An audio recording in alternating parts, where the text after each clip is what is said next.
Oui, Envol se porte bien. Je crois il y a 2 mois, le président du parti avait jugé bon de convoquer le bureau politique élargi pour faire l'évaluation. À l'issue des travaux, il avait été décidé de restructurer le parti politique. Donc, nous avons restructuré. J'ai été désigné secrétaire général adjoint. Il y a mon collègue M. Jean-Marc qui a été désigné secrétaire général titulaire. Oui, la modification, c'est une initiative qui a été prise lors des travaux. C'est une des recommandations. Il y a eu plusieurs recommandations. Nous avons envisagé beaucoup de réformes. Alors, nous avons pensé commencer d'abord par la loi électorale. Dommage, il y a notre collègue Lutundula qui nous a devancé avec le projet, la proposition de la loi électorale. Qu'à cela ne tienne, nous allons aussi déposer une contre-proposition. C'est ainsi que nous avons estimé qu'il était opportun de déposer notre proposition de loi portant révision de la Constitution. Comme vous le savez, il y a eu beaucoup de blocages lors de l'application de la Constitution qui a été bien élaborée, mais en 2011, il y a eu des révisions sur mesure. Je peux vous parler de l'article 70 dont beaucoup de gens parlent. Cet article 70 a causé énormément beaucoup de préjudice à la population. Nous sommes arrivés au terme du mandat du chef de l'État, les élections n'étaient pas organisées. Il y a eu beaucoup d'interprétations, même la Cour constitutionnelle n'était pas en mesure de donner une position tranchée. Alors l'article 70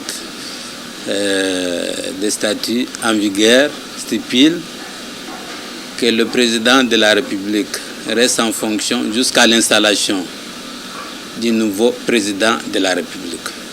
Mais si le président de la République, qui est le pouvoir organisateur, qui donne les moyens, l'impulsion pour organiser les élections, il n'arrive pas à le faire, donc on peut faire tout un mandat sans organiser les élections.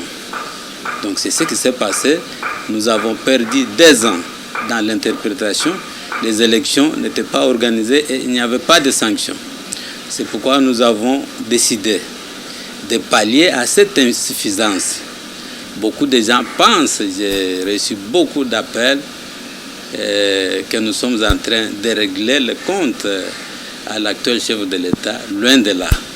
Moi, je suis parmi les gens qui ont mené la campagne de l'actuel chef de l'État et je les soutiens.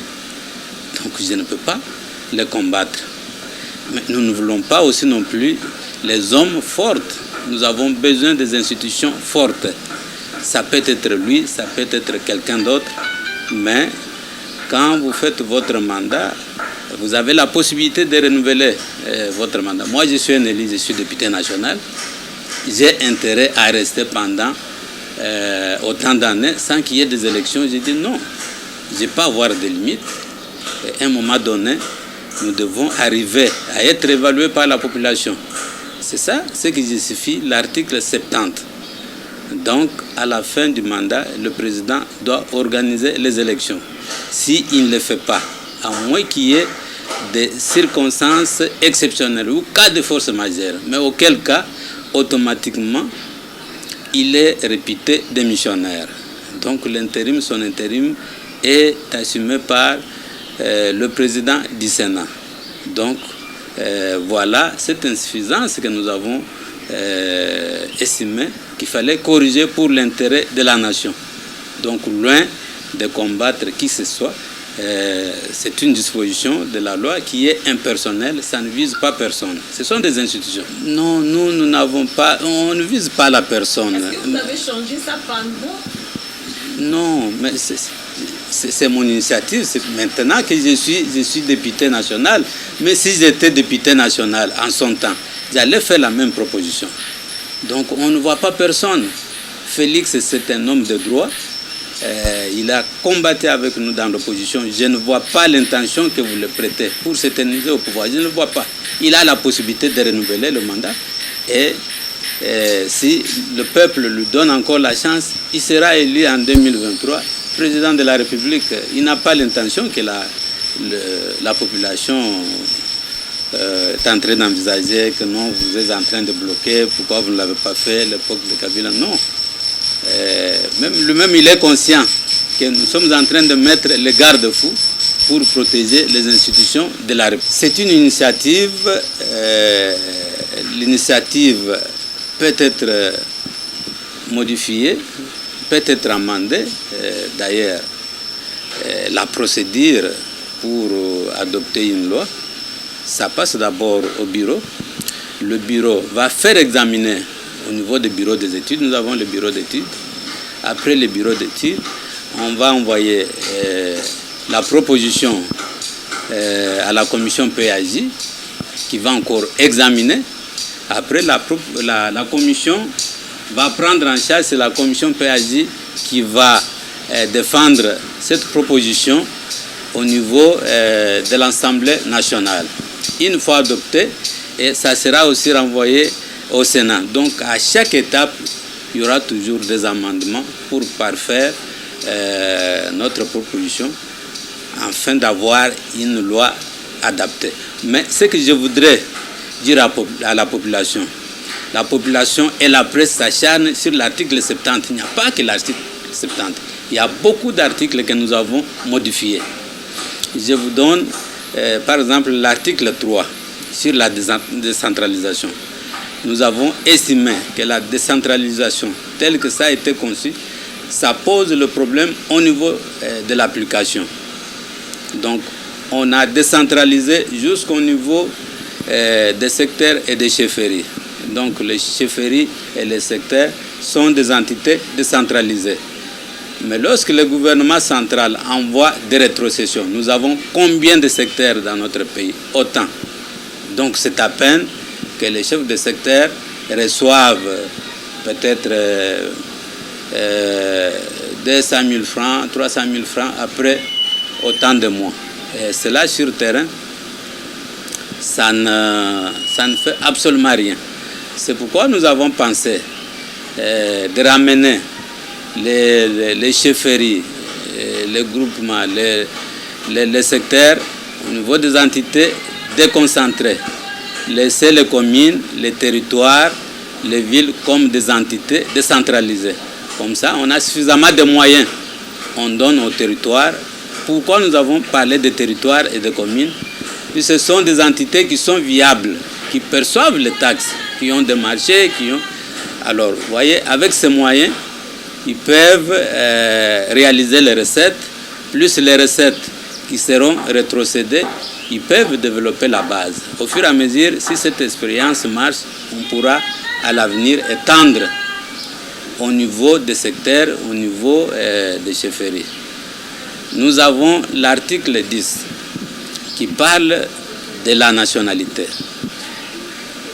Donc, la Constitution actuelle a consacré l'exclusivité de la nationalité congolaise. Donc, un Congolais ne peut pas avoir double nationalité. Mais par l'expérience, par la pratique, nous avons constaté que ça ne donne pas l'avantage au pays. Beaucoup craignent que nous serons envahis par les Rwandais, par les Ougandais, mais nous devons savoir que le monde devient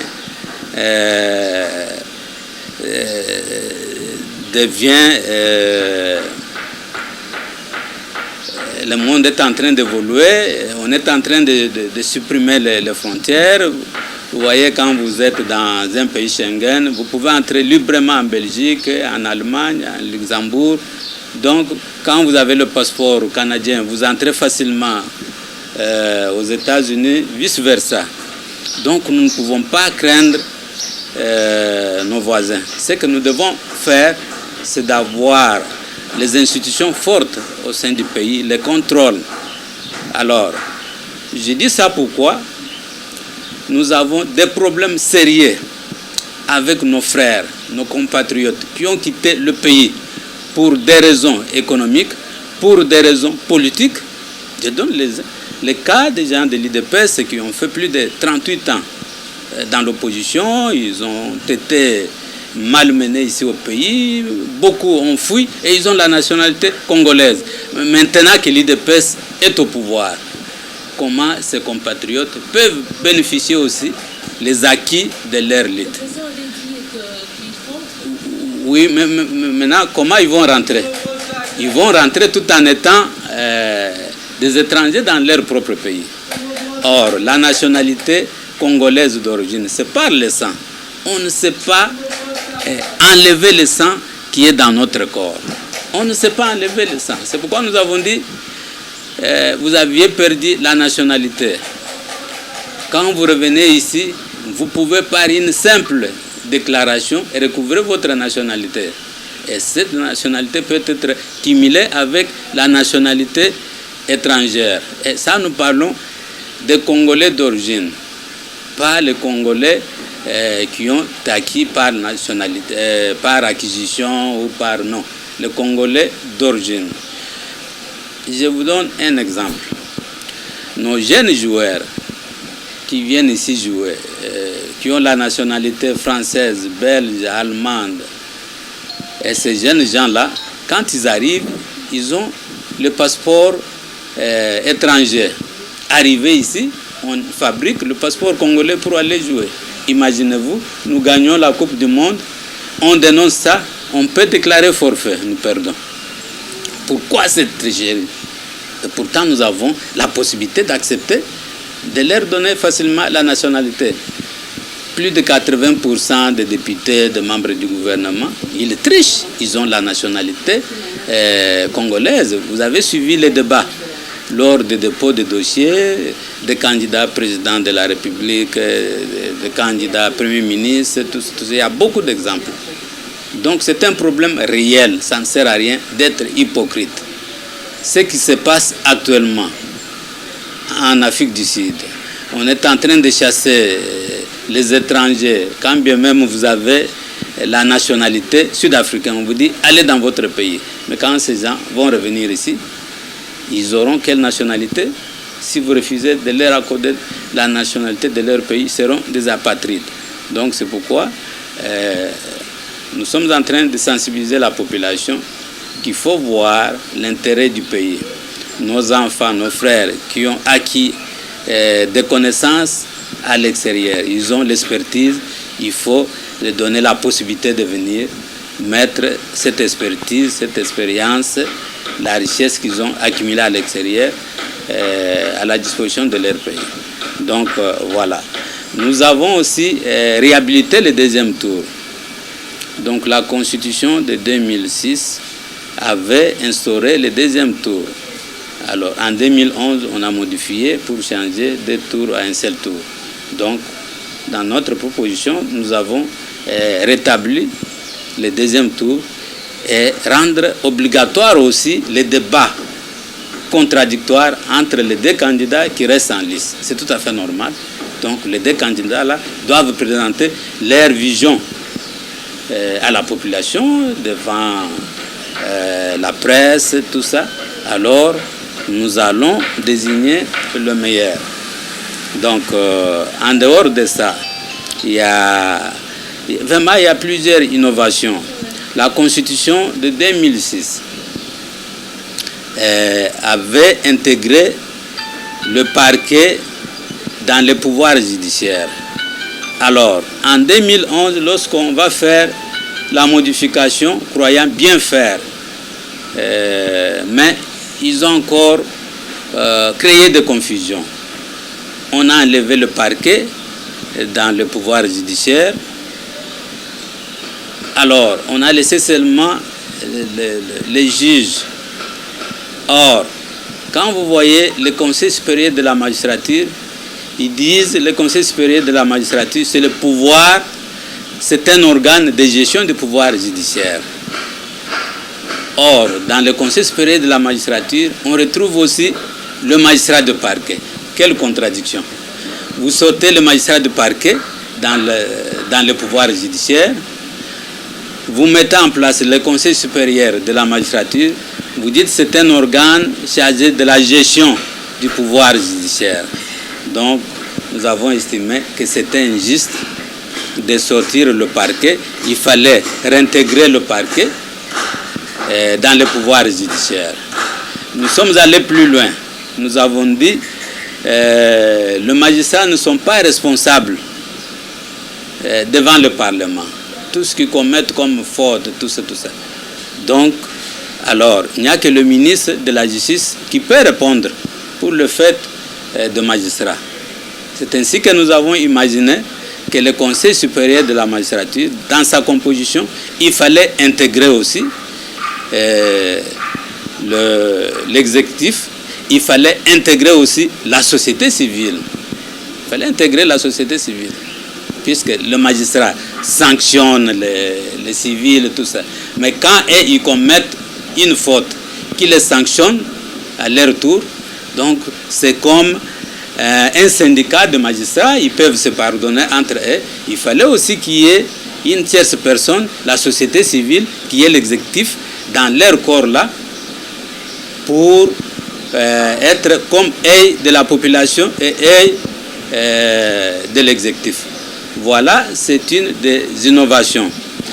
Nous sommes allés aussi plus loin pour dire que nous avons vu comment on a mis beaucoup de temps pour former le gouvernement, pour nommer le Premier ministre, puisqu'il y a beaucoup de formalités.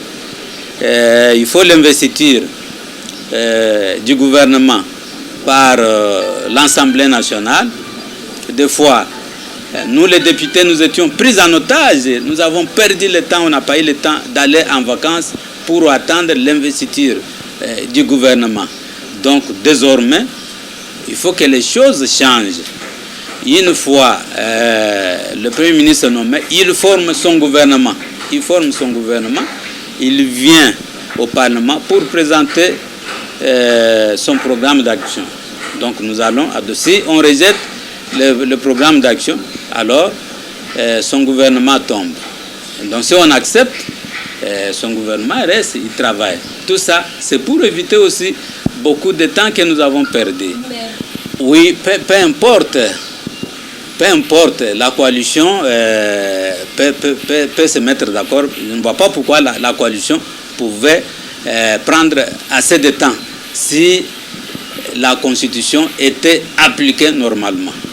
Donc quand vous n'avez pas la majorité, c'est clair et net, quand vous n'avez pas la majorité, aucun parti n'a gagné la majorité. On nomme un informateur. La Constitution a été violée, on nomme un informateur, c'est un informateur qui va identifier la majorité au sein de l'Assemblée nationale. Mais tel n'était pas le cas. Il y a eu tricherie. Ils ont pensé qu'ils avaient déjà la majorité, ils ont dégagé la... Mais quand vous avez la majorité, d'office, vous formez le gouvernement, ça ne peut pas poser de problème. Si vous avez réellement la majorité, le problème peut se poser à quel niveau? C'est quand vous cherchez à camoufler, quand vous cherchez à tricher que le problème se pose. Il ne faut pas tricher avec la Constitution. Ça va vous rattraper. Donc, deux choses l'une. Ou vous avez la majorité, vous formez le gouvernement, ça ne pose pas de problème. Ou vous n'avez pas la majorité, alors on nomme un informateur qui va identifier au sein de l'Assemblée nationale pour former le gouvernement. Mais ce qui s'est passé, ça n'a pas de sens. C'est pourquoi il y a eu ce blocage. Bon, ce n'est pas les nouvelles figures qui nous intéressent. C'est les compétences et l'expertise des dirigeants. Donc c'est trop tôt de dire, voilà, ce sont des nouvelles figures, ils vont faire mieux. Non, ça n'a rien à voir. Tu connais la matière, que tu sois nouveau ou ancien, ça ne dit absolument rien. Mais par contre, ce que je peux donner en termes de conseils, nos amis qui arrivent pour la première fois aux affaires comme ministre, je le dis puisque j'ai l'expertise en tant qu'un ancien membre de cabinet. J'ai travaillé dans beaucoup de cabinets, comme directeur de cabinet, comme conseiller, comme secrétaire particulier, comme vraiment, j'ai la maîtrise. Je conseille aux amis qui viennent d'être nommés récemment au gouvernement de s'appuyer dans l'administration. Malgré qu'il y a l'imposition des partis. C'est là où je condamne aussi, puisque le parti ne peut pas impérativement imposer aux membres du gouvernement, voilà, je vous recommande tel, je vous recommande... Vraiment, c'est... Oui, c'est ça ce que je suis en train de dénoncer. Qu'on laisse le ministre libre, puisque le ministre sait qu'il vient d'un parti, il peut faire recours au parti selon les besoins. D'ailleurs, quand on demande l'organigramme de cabinet au ministre, ce n'est pas possible. Comment on va le faire? Cela, c'est le décret du Premier ministre. Quand ils vont tenir leur conseil des ministres, on signe le décret, puisque vous allez vous rendre compte qu'il y a les ministres qui vont se battre pour les attributions. Je prends le cas du ministère de la Culture et Arts. Je prends le ministère de la Formation professionnelle et Arts. Je prends le ministère du Travail, Prévoyance sociale et Emploi. Vous voyez, ces trois ministères vont se distribuer les attributions. Et certains ministères vont manquer même le contenu. Puisque le ministère du Travail et de l'Emploi s'occupe de la formation professionnelle, l'INPP. Le ministère de la formation professionnelle, arts et métiers, va aussi s'occuper de la formation professionnelle, dont l'INPP dans ses attributions. Le ministère de la Culture et Arts s'occupe de culture, tout ça comme vous savez. Le ministère de la Formation, Arts et Métiers va aussi, vous comprenez, il faut attendre qu'on puisse discuter les attributions des ministères au sein du gouvernement. Lorsqu'il y aura un décret ou l'ordonnance sur les attributions, c'est à ce moment-là qu'on va donner le cadre organique de chaque cabinet. À ce moment-là, le ministre peut voir, chez moi, j'ai autant de conseillers, puisque tous les ministères n'ont pas le même poids. Vous n'allez pas comparer le ministère de Finances avec le ministère des Sports, non. Le ministère de Finances peut avoir plus de 10 conseillers, il peut avoir plus de 10 ou 15 chargés d'études, c'est que le ministère des Sports ne peut pas avoir. Le ministère des Sports peut avoir à la rigueur 4 ou 5 conseillers. Donc, il faut attendre encore. Donc, c'est pourquoi je voulais qu'on laisse au ministre la liberté de choisir les conseillers et que les ministres puissent s'appuyer sur les secrétaires généraux. Ce sont les secrétaires généraux qui ont des matières. Et les conseillers techniques, les conseillers administratifs, que ces conseillers-là soient désignés parmi l'administration, soit les conseillers techniques, soit parmi les directeurs. Donc ce sont eux qui maîtrisent la matière. C'est bien bon de satisfaire le membre du parti. Vous prenez quelqu'un qui n'a jamais travaillé, pour la première fois, il est conseiller administratif, il est conseiller technique dans un ministère, donc il aura des difficultés de travailler avec l'administration. Donc, bon, je crois en son temps, nous avons dénoncé la taille du gouvernement, qu'à cela ne tienne, puisque nous avons un sérieux problème du budget. Le budget actuel est de 4 milliards, 4 milliards et demi. Bon, on avait envisagé dans le programme d'action, le programme que nous avons défendu sur terrain pour élire les chefs de l'État. Le programme était aux environs de 100 milliards pour 5 ans, en raison de 20 milliards par an. Si nous arrivons à atteindre ça, tant mieux. Mais si nous arrivons à répéter le même budget de 4 milliards, 5 milliards, je trouve que c'est un peu trop la taille du gouvernement. Quand vous avez 67 ministres, vous avez le membre du cabinet, vous avez la suite, les services d'appoint, les ceci, tout ça. Quand il faut prendre les frais de fonctionnement pour tout ça, c'est trop.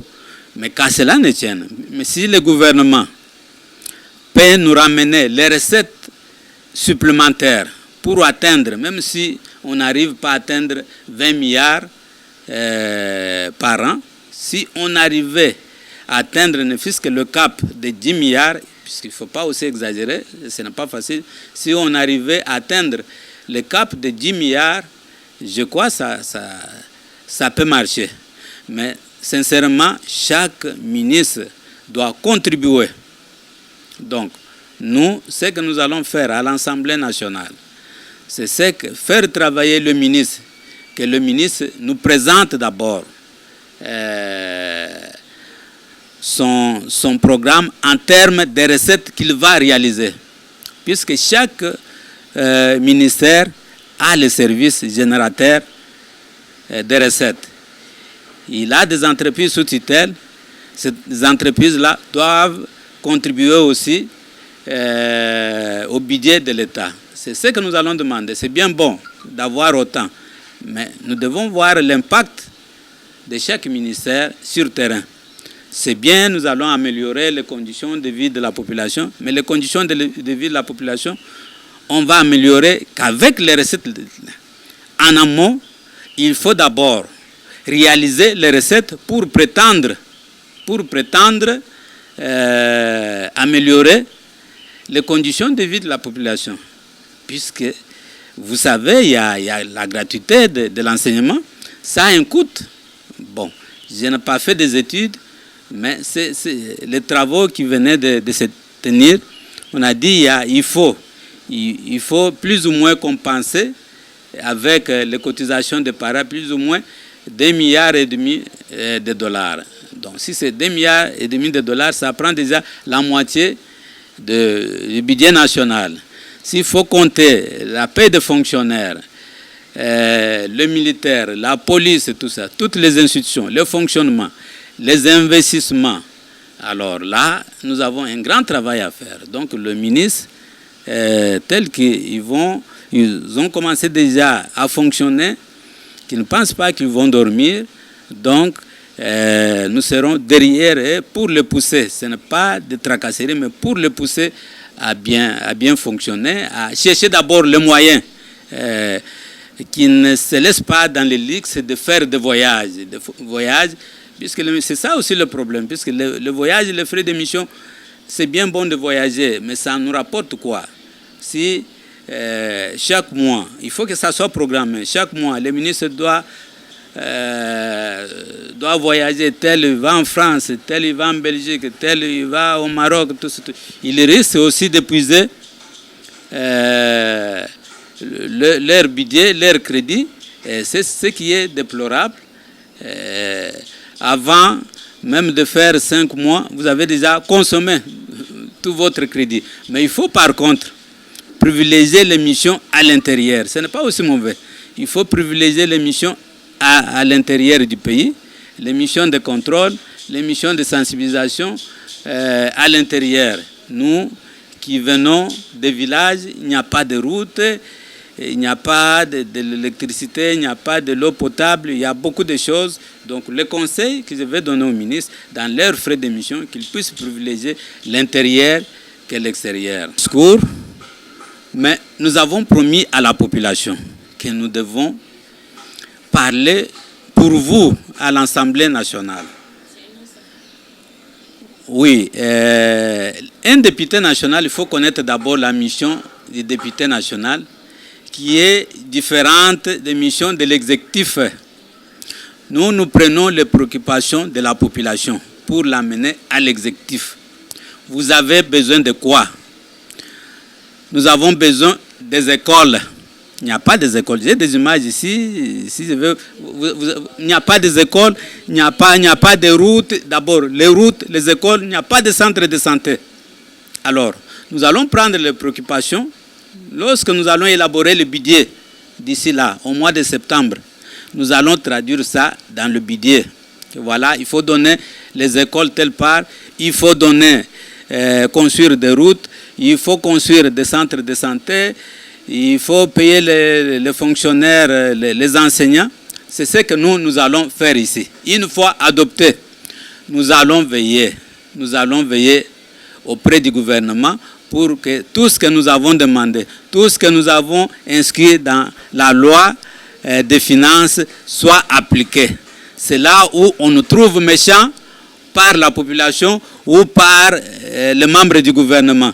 Puisque si dans le budget, il est dit noir sur blanc, vous devez construire une route qui quitte Chikapa jusqu'à chez moi à Kamoko pour atteindre la frontière. Nous serons derrière le ministre des infrastructures, nous serons derrière le ministre du budget et le ministre des finances. Si il a été décidé dans la loi de finances que voilà, à Chikapa, on doit construire autant d'écoles, on doit construire autant de centres de santé. Nous serons derrière le ministre de l'EPSP, nous serons derrière le ministre de la Santé, le ministre du Budget et le ministre des Finances pour que cela soit exécuté.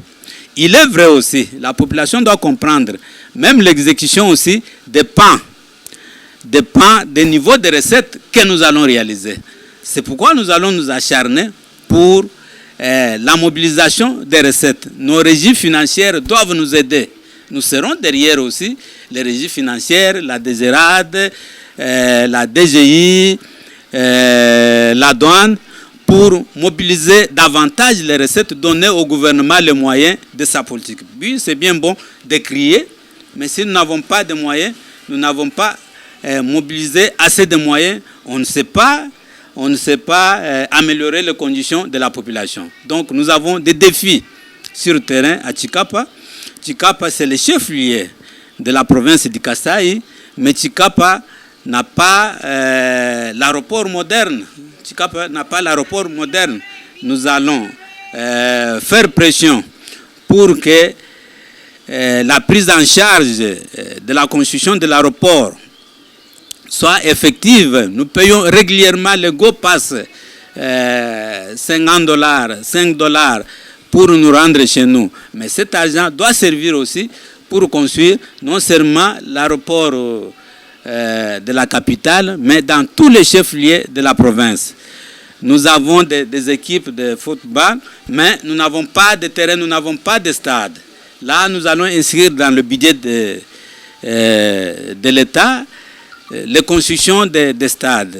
Dieu merci, nous avons de l'eau potable, nous avons l'électricité, mais l'eau potable doit aller jusque dans de grands centres. Dans mon chef-lieu du territoire à Kamogne, il n'y a pas de l'eau, il n'y a pas d'électricité. Nous allons travailler pour qu'on puisse desservir notre chef-lieu du territoire, nos différents secteurs, en courant, même par d'autres moyens. Il y a les panneaux solaires. Donc ça, c'est le gouvernement, ce n'est pas un député. Le député, tout ce qu'il a comme moyen, c'est défendre pour que cela soit exécuté. Donc c'est ça notre rôle. Donc nous serons derrière le gouvernement pour que ces conditions soient améliorées. Récemment, nous sommes intervenus pour les barrières. Vous voyez, après ce qui s'est passé, la guerre de Kamouinansapou, il y avait des barrières dans tous les villages. C'était devenu des tracasseries. Les militaires étaient partout. Chaque fois, les passants, on était obligé de demander, de laisser quelque chose.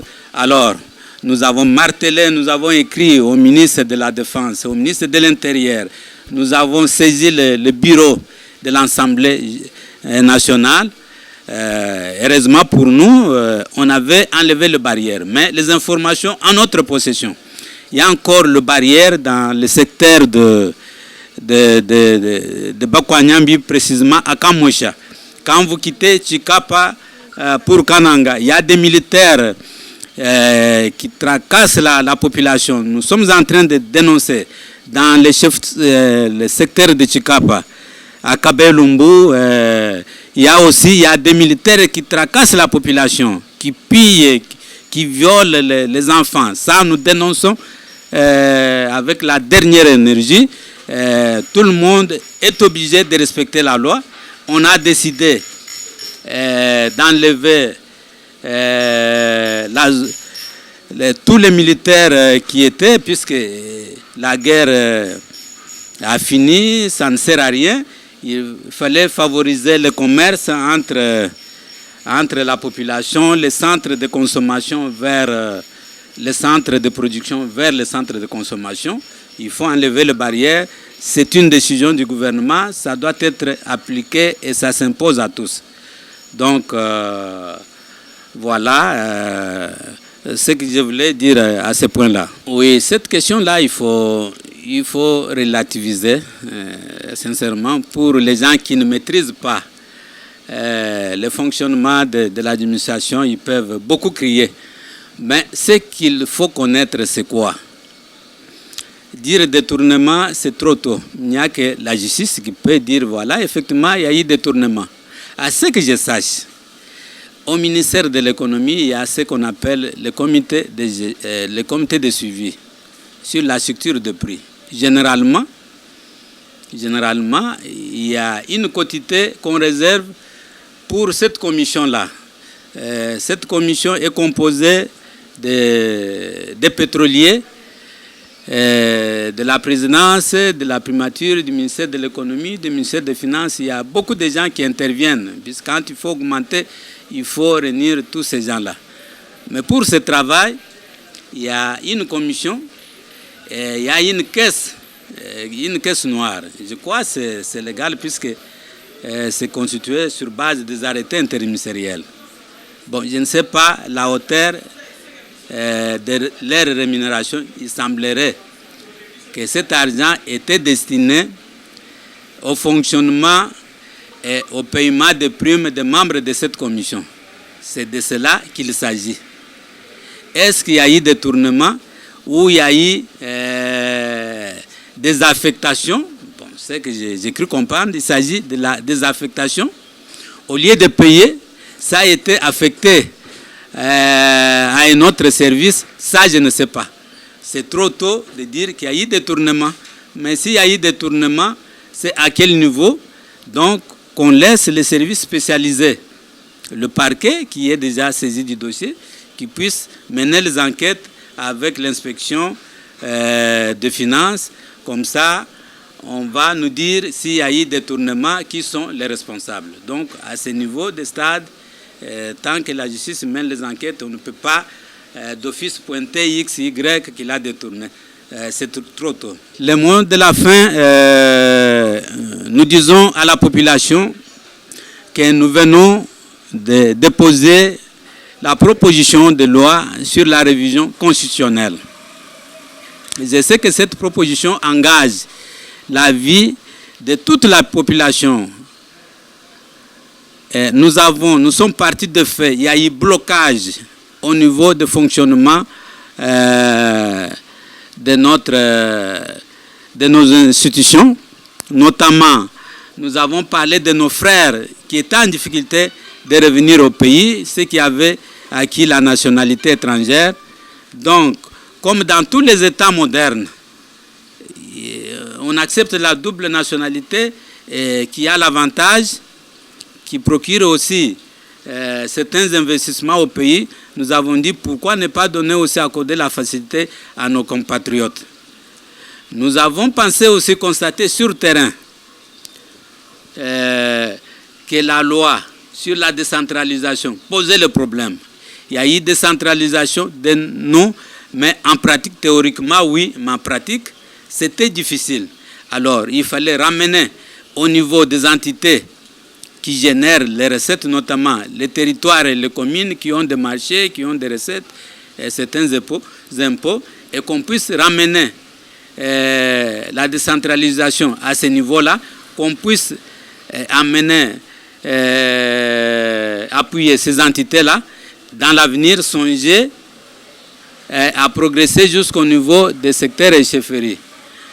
Nous avons réfléchi aussi, compte tenu des difficultés que nous avons rencontrées sur le terrain, compte tenu de la corruption qui a été décriée, même par les chefs de l'État, au niveau de la désignation des sénateurs, au niveau de la désignation des gouverneurs des provinces, que les députés provinciaux se faisaient corrompre. Il fallait revoir le mode de désignation, le mode d'élection des sénateurs. Nous avons dit désormais les sénateurs doivent être élus par un grand nombre de la population au suffrage universel indirect, au lieu qu'ils soient élus au suffrage universel direct par une frange de députés qui peuvent se corrompre facilement. Nous avons dit aussi, les sénateurs, tout comme les députés, à quelque niveau que ce soit, il est interdit qu'ils puissent se choisir un suppléant, son épouse, sa fille, son frère, non. Alors, une fois constaté, ce candidat-là doit être écarté sur la liste des élections. Donc voilà, il y a quand même beaucoup des innovations. Ce sont des difficultés que nous avons rencontrées sur terrain. Et nous sommes allés plus loin. Nous avons dit que les candidats gouverneurs doivent sortir parmi les élus provinciaux et que sa liste puisse avoir au moins 15% des élus pour prétendre déposer sa candidature. Donc il y a beaucoup de modifications que nous allons mettre à la disposition des élus. Certes, il y aura des débats, ceux qui vont nous contredire vont le faire. Nous allons voir dans quelle mesure mettre des institutions fortes. Que les gens ne pensent pas que la proposition a été taillée sur mesure sur un individu. Non, c'est pour régir notre avenir, et nous devons léguer à nos enfants des structures, des institutions fortes. Nous avons dit qu'il y avait aussi des blocages au niveau de fonctionnement de notre gouvernement, au niveau des investitures. C'est ainsi que nous avons supprimé l'investiture, nous avons supprimé beaucoup de choses qui bloquaient inutilement. Même au niveau de l'Assemblée nationale, nous avons pensé qu'au lieu de chaque législature revenir sur le règlement intérieur, élaborer le règlement intérieur, qu'on fasse carrément une loi qui va régir le Parlement, au lieu de venir. Donc il y a beaucoup de bonnes choses, que les gens ne puissent pas se focaliser seulement sur l'article 70. Donc, conformément à l'article 218 de notre Constitution, nous allons lancer une campagne pour récolter, faire la pétition, récolter les signatures, puisque nous avons besoin au minimum 100 000 signatures pour appuyer notre initiative déposée à l'Assemblée nationale.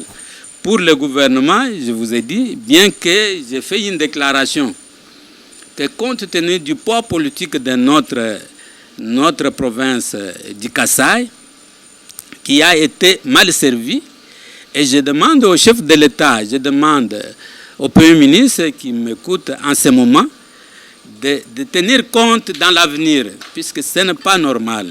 Une province comme province du Kasaï, qui a quand même un nombre important de députés nationaux, se retrouve avec un seul ministre. Vraiment, ça nous met très mal à l'aise vis-à-vis de nos électeurs qui ont vraiment choisi à 95% le chef de l'État. Donc cette population mérite mieux.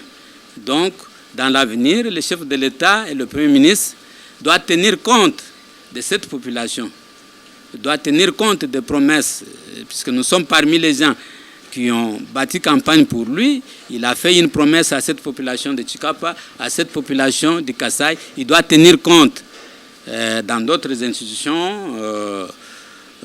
J'espère que le pays ne va pas fonctionner seulement avec le gouvernement. Nous avons déploré ce qui s'est passé, mais d'autres institutions, les entreprises, la diplomatie, donc le chef de l'État doit songer à cette province martyre, cette province qui a été sacrifiée pour son élection. Donc, c'est la demande que je suis en train de faire. Pour le reste, nous donnons conseil au gouvernement de bien travailler. Il est trop tôt d'évaluer. On leur donne le temps. C'est lorsque nous allons élaborer le budget, on va leur donner les moyens de leur politique qu'on pourra au mois de mars évaluer. Quant à ma base, donc toutes les préoccupations, nous les avons enregistrées. Nous attendons lors de l'élaboration du budget pour inscrire au budget de l'État et défendre leurs intérêts. Donc voilà le message fort que nous avions à communiquer à notre population. C'est moi qui dois vous remercier.